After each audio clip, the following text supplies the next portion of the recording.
Hi, it's Jen with Cherry Tree Beads, and today I'm going to show you how to make these rectangle lapis and hoop earrings.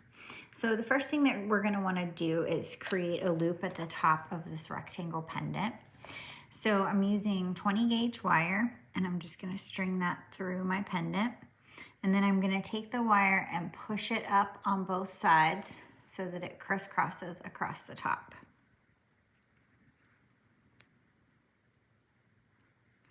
And then once I have them crisscrossing, I'm going to make one of them go up from the center, like so. And then I'm going to take the other side and wrap that around the wire. And I'm going to wrap that about 2.5 times. And then I'm going to cut off the excess wire.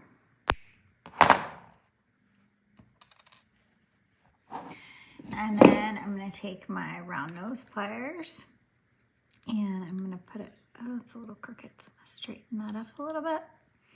And then I'm going to put my pliers at the top and I'm going to bend that wire away from me at a 90-degree angle.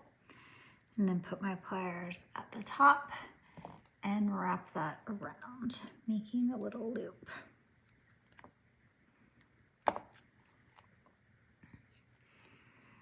And then once I have my loop, I just want to grab hold of it at the top of the loop and coil that wire back around several times till it meets the wire on the bottom. And then I'm just going to cut off the excess wire. And then from here, I'm going to take my ear wire and I'm going to open it up, just gently twist it open. I'm going to put on the lapis, and then I'm going to put on the hoop, and then I'm just going to twist that back into place. And that's it. All you need to make these lapis and hoop earrings. All the supplies can be found at cherrytreebeads.com. Thanks so much for watching.